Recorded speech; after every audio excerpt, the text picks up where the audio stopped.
Gracias.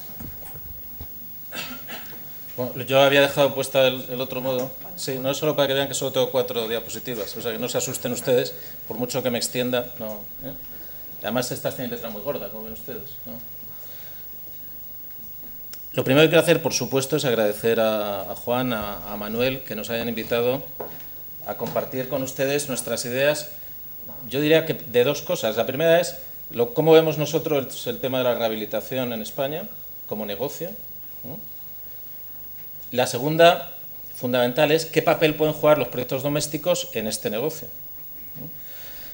Entonces, nosotros realmente, yo estoy encantado y estamos en el sector como locos de que todo el mundo se acuerde de nosotros cuando se habla de estos temas, ¿no?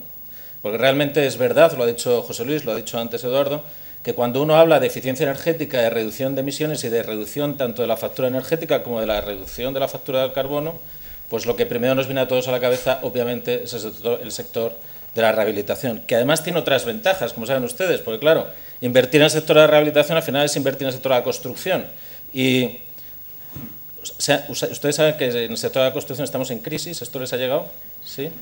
Sí, pues tenemos una crisis importante en donde hemos perdido pues más de 1 millón de empleos desde el año 2008 a esta parte, ¿no?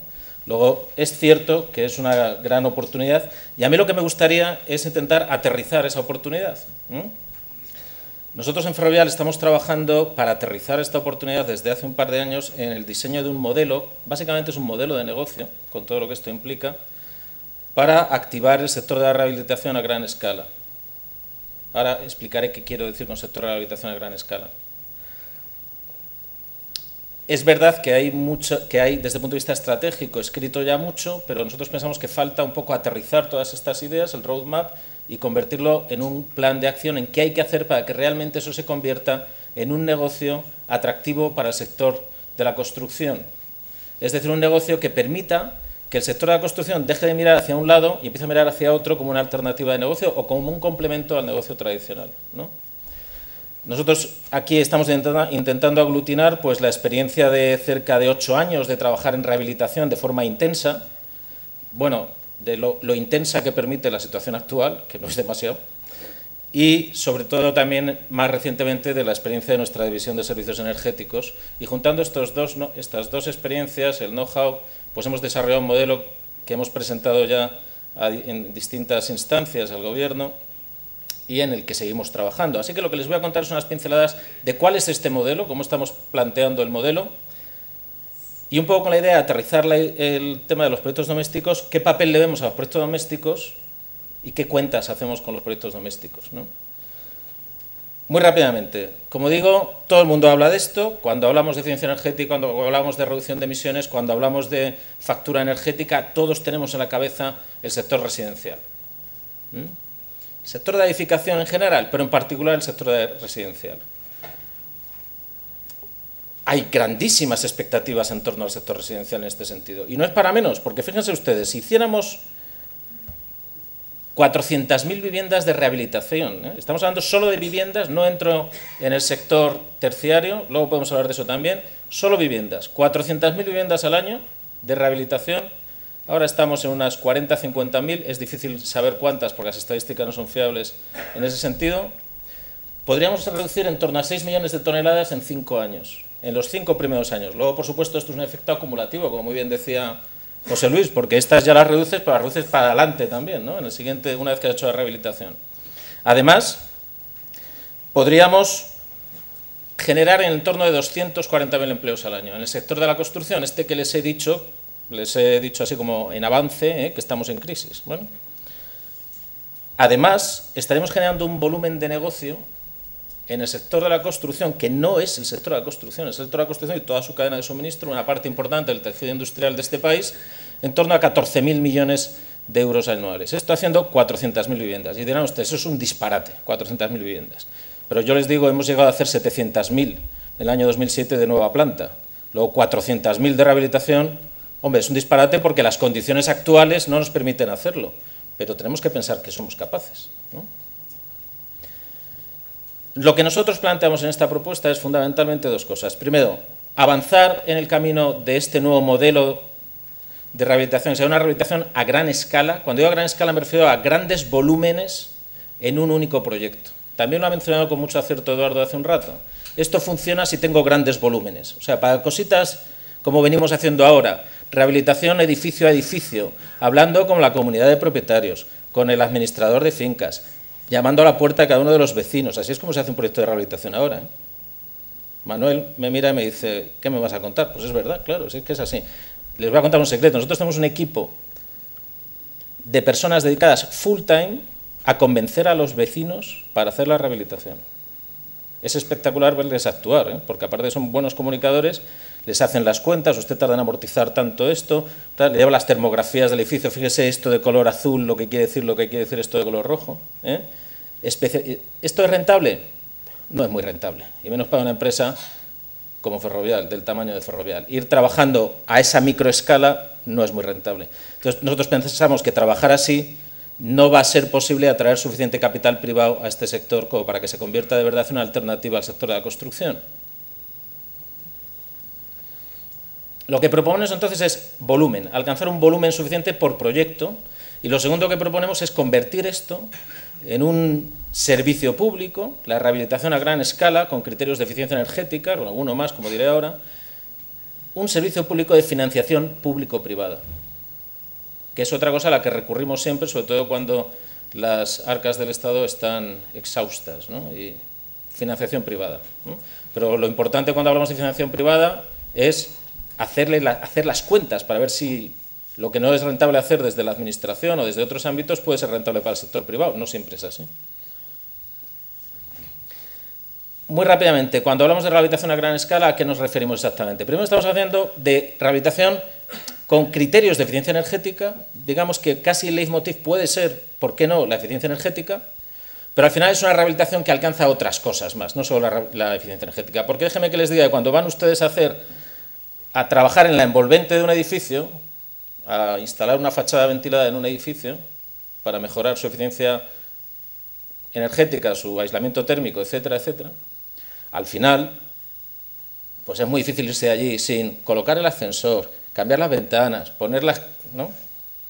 Porque al final las expectativas de los clientes finales, de los consumidores, de los propietarios, usuarios de las viviendas, es, ya que está usted aquí, haga algunas cositas más, ¿no? Luego, al final, tenemos que ir a rehabilitación más allá de la eficiencia energética, aunque la eficiencia energética puede ser un buen punto de partida, ¿no?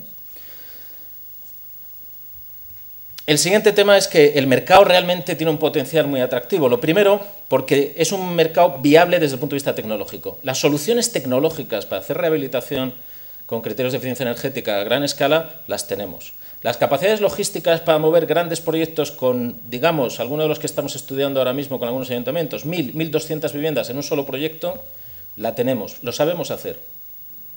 Y, por supuesto, déjenme que les diga que las soluciones tecnológicas son soluciones muy, aprovechando que estamos en esta casa, industrializadas, mucho más de lo que era el sector de la construcción más artesanal, tradicional, de la edificación de nueva planta, que tenemos soluciones muy industrializadas, ¿eh? En este tipo de soluciones, pues muchas veces no necesitas ni sacar a la gente de la vivienda para hacer una rehabilitación entera de un edificio entero. Muchas veces no, casi nunca. Luego tenemos soluciones, tanto desde el punto de vista logístico, de organización del proyecto y, por supuesto, tecnológicas. La otra buena noticia es que tenemos una gran cartera de obra. ¿Por qué? Porque resulta que, fíjese, solo, no me voy a meter ya en meterme aquí en este barrio a rehabilitar, que es un lío de tres pares de narices, ¿no? Y que no estoy seguro que seamos capaces de hacerlo, eso es cierto. Pero solo pensando en las viviendas de los años 50 a 70, situadas en las periferias de las grandes urbes. Aquí en Madrid estamos hablando de Moratalá, de Fuenlabrada, de Leganés. Solo ahí tenemos una cartera de obra de más de 6 millones de viviendas, sin movernos más que en estos núcleos urbanos. 6 millones de viviendas, ¿eh? O sea, fíjense si tenemos obra para hacer ahí, ¿no? Luego es un mercado atractivo. Ahora bien, hay dos grandes barreras desde nuestro punto de vista que impiden que esto eclosione. Porque hasta aquí lo que les he contado es, si póngase usted a rehabilitar, ¿no? Qué buena idea, pues ¿por qué falta, no? Hay dos grandes barreras. La primera barrera es la certidumbre de los proyectos. ¿Por qué? Porque si nosotros queremos atraer al capital privado, necesitamos volumen. Si necesitamos volumen, necesitamos certidumbre. Es decir, si yo voy a abordar un proyecto de 1.200 viviendas de un tirón y tengo que ir a 1.200 vecinos convenciendo a 1.200 decision makers, digamos, eso no hay capital privado que arriesgue su dinero a meterse ahí. Porque uno sabe que empieza a hablar con los vecinos, pero no sabe ni cuándo va a terminar de hablar con ellos, ni si lo va a conseguir al final. A nosotros nos ha pasado, en alguna zona aquí en el centro de Madrid, un proyecto, yo me estoy hablando de un proyecto de rehabilitación, 8 vecinos, en la calle Miguel Ángel, sin problemas desde el punto de vista, digamos, de nivel adquisitivo, 8 vecinos, llegas, les convences, arrancas el proyecto, primero tienes que conseguir que todo el mundo esté de acuerdo, eso ya cuesta, pero luego tienes que conseguir que la parte de financiación que tiene que aportar cada propietario la ponga realmente. Bueno, pues con que uno se caiga, se aborta el proyecto. En este caso concretamente, pues había un vecino que dijo, pues yo no. ¿Por qué? ¿Por qué no? Y entonces los otros dijeron, pues yo no voy a financiar a este, que además es el que saca el perro sin atar por no sé dónde y tal, ¿no? O sea, luego eso imagínenlo con 1.200 viviendas en un solo proyecto, totalmente inviable. Entonces, ¿quién va a convencer? Nosotros tenemos una gran capacidad de convicción con los mercados financieros, créanme ustedes, pero de esto no somos capaces de convencerles, Luego, la primera barrera es la certidumbre del proyecto. Nosotros lo que planteamos, es una de las propuestas que hemos hecho, luego Antonio seguramente hablará de este tema también, porque ahí tenemos posiciones muy alineadas, y junto con otros sectores, es que necesitamos una activación del marco legal, un marco legal sensiblemente distinto para permitir abordar estos proyectos. Aquí lo que viene, nosotros acuñamos un término que hemos propuesto, que es un poco exagerado a lo mejor, pero un poco por el paralelismo con la ruina estructural del edificio que ustedes conocen, la ruina energética del edificio. Es decir, mire usted, si su nivel de eficiencia energética se reduce por encima de no sé qué, pues le damos tantos años para rehabilitar ese edificio. Esto parece un disparate, ¿no? Pero esto se está haciendo ya en otros países. Y además nos parece un disparate ahora cuando hablamos de eficiencia energética, pero no nos parecía un disparate cuando hablábamos de accesibilidad, por ejemplo, el tema de los ascensores, ¿no? A nosotros nos parece clave esto. Nos llega desde el Ministerio, desde la Secretaría de Vivienda, que efectivamente se está avanzando en esta línea. Estamos esperanzados en que así sea, ¿no? Y que por lo menos en los primeros pasos parece que en el marco de la IT se van a dar cierta parte de las soluciones que necesitamos aquí. Pero es muy importante que en unas condiciones tasadas, que proporcionen seguridad jurídica a los usuarios, a los propietarios, podamos decir, a partir de aquí usted tiene 10 años, en 10 años tiene usted que rehabilitar el edificio, ¿no? La segunda, que ya está en la Ley de Economía Sostenible, antes cuando Eduardo ha sacado así varios aspectos de la Ley de Economía Sostenible, hay uno muy importante, es la declaración de interés público de los proyectos de rehabilitación a gran escala con criterios de eficiencia energética. Fundamental. Esto parece un disparate también. En Estados Unidos hay un programa de ámbito federal que se está activando en cada uno de los estados, en donde lo que viene a decir es, mire usted, si usted tiene un edificio de más de X años de antigüedad, yo no lo voy a obligar a rehabilitar, pero sí le voy a obligar a que haga una auditoría energética. Si como consecuencia de la auditoría energética usted amortiza la inversión que tiene que hacer en eficiencia energética con la reducción de la factura de la luz, la amortiza en menos de 5 años, está usted obligado a hacerla inmediatamente. Y si no quiere, le expropio. Supongo que temporalmente, le expropio. Eso aquí uno lo dice y parece, oh, Dios mío, tal. Pero no es tan descabellado, pienso yo, ¿no? Por último, necesitamos también cambiar el marco legal para optimizar el poco dinero que ya hay en las administraciones públicas. Hay un tema que es este que pongo yo ahí de la ventanilla única. Ahora mismo de las fuentes de... Nosotros en los proyectos de rehabilitación que estamos haciendo hemos llegado a financiar en los buenos tiempos, es decir, hasta el año pasado, hasta el 75% de la inversión final del proyecto con subvención pública. Ahora, eso sí, tienes que llamar a 70.000 ventanillas distintas. Y a veces los timings de esas subvenciones no coinciden con el timing de un proyecto de rehabilitación. En cuanto tienes, por ejemplo, convocatorias cerradas, como pasa en temporales, digo, como pasa, por ejemplo, en algunas convocatorias del IDAE, pues eso ya es difícil de compatibilizar con el timing de un proyecto de edificación, que es de lo que estamos hablando, con sus licencias y demás, ¿no? Por tanto, una ventanilla única, que es lo que estamos haciendo nosotros ahora como gestores, convertirnos en una ventanilla única sería muy útil para optimizar esto. Activar otras fuentes. Por ejemplo, estoy ahora gastándome, no tengo las cifras en la cabeza, pero me parece que son del entorno de 30.000 euros por parado o 20 y tantos mil euros por parado. Si yo genero empleo y saco a ese señor del paro, usted puede subvencionar parte de la generación de empleo en el sector de la construcción, aunque sea con la cuarta parte de lo que le está costando ahora el mantenimiento de esa, ¿no? O estoy subvencionando cierto tipo de producción de energía, pero esto me lo decía un señor, a mí me parecía un disparate al principio, pero luego pensando, digo, no es tanto disparate, Pero me falta a lo mejor hacer más hincapié, yo creo que José Luis va un poco por ahí también en ciertos aspectos, en subvencionar no ya la producción de una energía limpia, sino el no producir la energía, que eso es mucho más barato y por supuesto es mucho más limpio.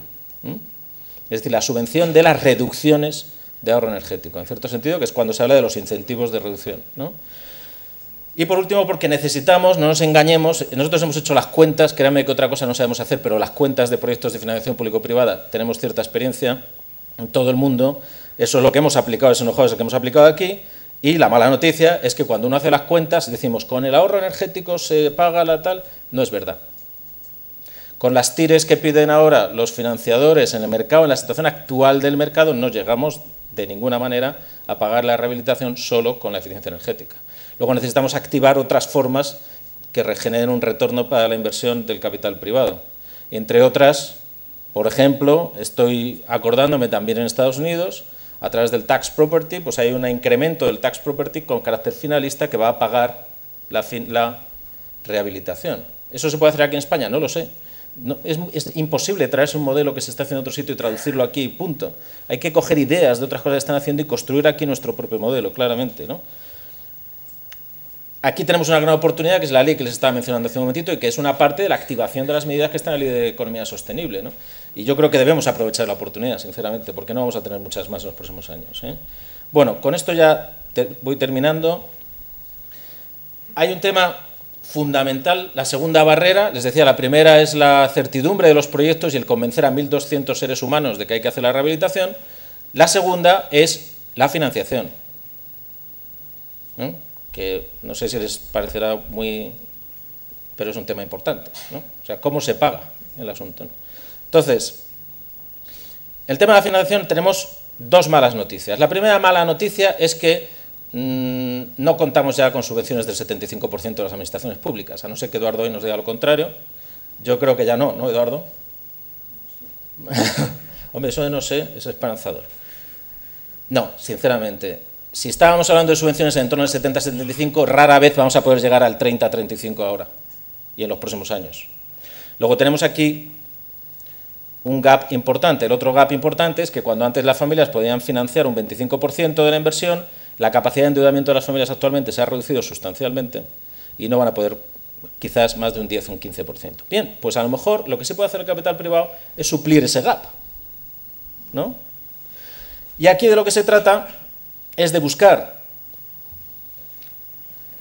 cuánto dinero nos cuesta esto, con cuánto dinero tenemos que retribuir al mercado financiero y de dónde podemos sacar esos retornos, ¿no? Entonces nosotros en ese análisis hemos ido evaluando todas las posibles fuentes de retornos y haciendo un poco el puzzle de cómo arrancar este tipo de proyectos. Las hay que son casi inmediatas a corto plazo, una de ellas efectivamente es la capitalización de los ahorros energéticos, luego si quieren hablamos más despacio de esto y cómo se puede capitalizar ese ahorro, que insisto no da para pagar toda la rehabilitación, ¿no?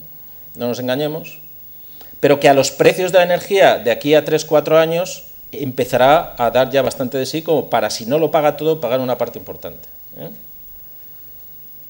No perdamos de vista que ya los incrementos de la luz en los 2 próximos años estarán en torno al 20-25%, pero si Gaddafi sigue haciendo las suyas no sabemos a dónde va a llegar el asunto. Lo mismo nos encontramos dentro de 3-4 años con incrementos del 30%. ¿No?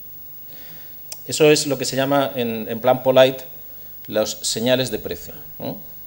Que son importantes, claro, porque al precio de la luz ahora mismo, pues la rehabilitación tienes que convencer mucho a la gente, ¿eh?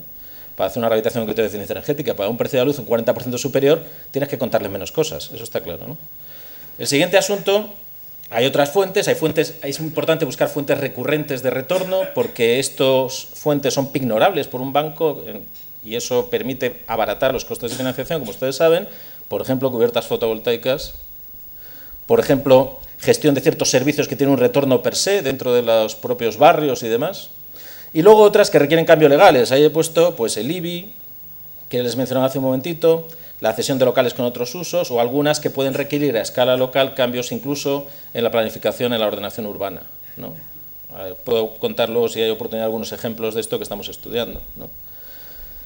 Otra cosa que pedimos es, vamos a ver, sobre todo en los primeros proyectos, pues estaría muy bien que el ICO, si no poner el dinero, no actuar como financiador, sí como avalista. Eso sería posible, porque eso reduciría mucho el riesgo de la inversión y abarataría mucho los costes, de la financiación, que como digo en las condiciones actuales es tremendo. Para que se hagan ustedes una idea, una entidad financiera me decía hace poco, con la que estamos trabajando en esto, me decía hace poco, si yo realmente tampoco necesito, hablando de edificios del sector terciario, que es distinto, tampoco necesito que me preste dinero el ICO, yo necesito que me avale los retornos y ya pongo yo la financiación, ¿no? ¿Qué papel juegan aquí los proyectos domésticos? Y con esto termino. Esto es como lo del dentista, ¿no? Que ya termino, luego no termino nunca. Pues sí, esta vez de verdad que ya voy terminando. ¿Cuál es el papel de los proyectos domésticos? Bien, lo primero es preguntarse si salen las cuentas con los proyectos domésticos. Es decir, si la inversión derivada de proyectos domésticos, tal y como la hemos contado hasta ahora, es importante en el retorno de la inversión que estamos buscando por vivienda. Una cifra... esta cifra no es la verdad absoluta, pero en los análisis que hemos hecho nosotros, dependiendo de la financiación pública, si estamos en un 20 o en un 30 o en un 40% de financiación pública, vamos a necesitar, por término medio, ya saben, estos son grandes números, tienen mucho riesgo, pues entre 1.300 y 2.000 euros de retorno anual por vivienda, para pagar la financiación. Es mucho dinero. Una parte importante de eso puede ser la reducción del ahorro por la eficiencia energética. Pero en ese contexto, si tenemos en cuenta, yo no sé las cifras que habéis hecho en el... pero me voy a arriesgar a dar una cifra, a lo mejor no te encaja, José Luis, con lo que habéis manejado en el informe, pero nosotros los cálculos que hemos hecho es que en una vivienda tipo vamos a andar entre una 25, una 50 toneladas vivienda año, reducidas realmente al precio que estamos manejando, pues echen ustedes cuentas, ¿no? 1,5, estamos hablando de 20 euros de esos 2.000 que necesitamos. Eso es lo que da de sí financieramente el proyecto doméstico. Por eso, bueno, ahí tengo anotado los fondos de crédito de carbono, pero como muy bien decía Eduardo, yo creo que todavía falta definir un poco qué es lo que vamos. Pero podría ser una alternativa también, hay que estudiar un poco más despacio cómo podría orientarse. Dicho esto de las cuentas, sin embargo, yo creo que sí que existen oportunidades. ¿Por qué? No nos centremos en el coste de... Yo traía una cosa que me ha pisado un poco José Luis, pero bueno, lo voy a repetir de todas maneras, que es, siempre me pasa lo mismo con este hombre. La cuestión es, claro, si yo valoro a los 12 euros tonelada, es que no te salen las cuentas de ninguna manera. Pero si lo que estoy pensando es que un proyecto de rehabilitación durante los 20 próximos años me va a generar ahorros todos los años, ¿cuánto vale esa reducción de tonelada? Por tonelada, mucho más de 12 euros, mucho más de 12 euros. Vuelvo a lo de pan para hoy, hambre para mañana. ¿Qué requiere esto? Pues requiere un posicionamiento estratégico, una estrategia país, si quieren ustedes. O sea, ¿me interesa cubrir el expediente el año que viene comprando derechos de emisión ahí? Posiblemente ahora es inevitable, pero planteémonos a más de 4 años vista si eso es lo que yo quiero seguir haciendo en los próximos años. Y si eso es rentable para el Estado. Me alegro mucho de las cuentas que habéis hecho hoy en la diapo que has puesto hace un momentito. Luego, ¿hay que pagar también a 12 euros la tonelada este tipo de reducciones? Yo creo que no. Yo creo que nos podemos permitir pagar más por esas reducciones, de manera que de verdad sea un input potente para la financiación. Ha puesto un ejemplo muy bueno José Luis también del CRC. Yo sueño con el CRC. O sea, esto es, cuando uno se lee el CRC, el Carbon Reduction Commitment que tú decías, esto es como una novela de Stephen King, ¿saben? No sé. Yo llevo trabajando en esto ya no sé cuánto tiempo, porque la factura anual que tenemos nosotros con el Carbon Reduction Commitment en Reino Unido, esto que no salga de aquí, está por encima de 6 millones de libras. Luego es un tema que nos preocupa, 6 millones de libras anuales, ¿no? Pero es que hay otro tema en Reino Unido que me parece mucho más atractivo el Carbon Reduction Commitment para esto, que es en el marco del Green New Deal, lo que se está haciendo con la financiación de la rehabilitación en viviendas. ¿Qué es lo que se está haciendo? Lo que se está haciendo es que está por aquí Peter, me parece, por ahí, sí, que luego nos puede contar más despacio exactamente lo que está haciendo, pero la idea básicamente es, miren ustedes, no me vale con los proyectos domésticos solo, por esto que les estoy contando. Pero yo a las utilities, este caso es a las utilities, a las empresas de producción energética, yo les voy a obligar que aparte del mecanismo de comercio de derechos de emisión, aparte de tal, pues una parte de ese techo de emisión lo tenga que compensar no a través de derechos de emisión, no a través de proyectos domésticos, sino a través de eso que en algunos sitios llaman certificados blancos. Es decir, usted además de todo esto tiene que conseguir reducción de sus usuarios de un 20 y tantos %. Y yo por cada reducción le voy dando a usted. Entonces ahí te puedes permitir pagar mucho más por cada. ¿Qué es lo que están haciendo las utilities ahí? Y pagar los proyectos de rehabilitación de las viviendas. Porque es la mejor forma, un aspecto muy concreto de la rehabilitación, que es el aislamiento de fachadas. Luego, desde mi punto de vista, y con esto ya termino, ahora sí, de verdad. Aquí no se trata de, como el chiste, aquello de, mire, yo lo que quiero es una estatua que cueste lo que cueste. Esto no es cueste lo que cueste. O sea, aquí hay que pensar en largo plazo y en cómo es de rentable en largo plazo. Y para que esto sea rentable en largo plazo, nos permita generar Producto Interior Bruto en este sector que hemos llegado a la conclusión de que está en crisis, lo que necesitamos es dos cosas fundamentalmente. Certidumbre y, cuando hablamos de proyectos domésticos, plantearnos si merece la pena pagar más por tonelada para activar este sector, para generar Producto Interior Bruto y para reducir realmente el inventario de emisiones. Bueno, muchas gracias. Terminamos.